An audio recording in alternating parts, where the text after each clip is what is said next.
সোনুর vaccine আছে, এখন সোনুকে নিয়ে যেতে হবে নিচে, ভ্যাকসিন না দিলে হবে না, ভ্যাকসিন তো দিতেই হবে। কি গরম পড়েছে আজকে বাবা, আমি তো গরমে পাচ্ছি না। এখনই স্নান করবো, গামছা নিয়ে নিয়েছি, যে স্নান না করলে হবে না। স্নান করে পুজো দিয়ে তারপর আবার সব কাজে লাগবো, না অসহ্য গরম লাগছে। এক পাত্র কাজ হয়ে গেছে, ঠাকুরের বাসন মাজা টাজা হয়ে গেছে, নিচের দিকে না তাকালে না পড়ে যাবো হুস করে, যার জন্য নিচে তাকিয়ে নিচ্ছি। পড়ে গেল তো হয়ে গেল, কেল্লা সারা আমার, তাই না? চলো দেখা যাক ভ্যাকসিন দিতে গিয়ে কি করে ও। ভ্যাকসিনের আগে কি করে দেখো, ভ্যাকসিনটা তো দিতেই হবে ওকে, ভ্যাকসিন না দিলে তো হবে না। আমি তো ভূতের মতো আছি, ভূতের মতো পুরো।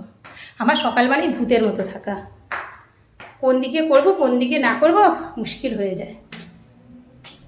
আমার বাবু চলে এসছে, বাবুর কাছে চলে এসছে, দাঁড়াও দেখাচ্ছি।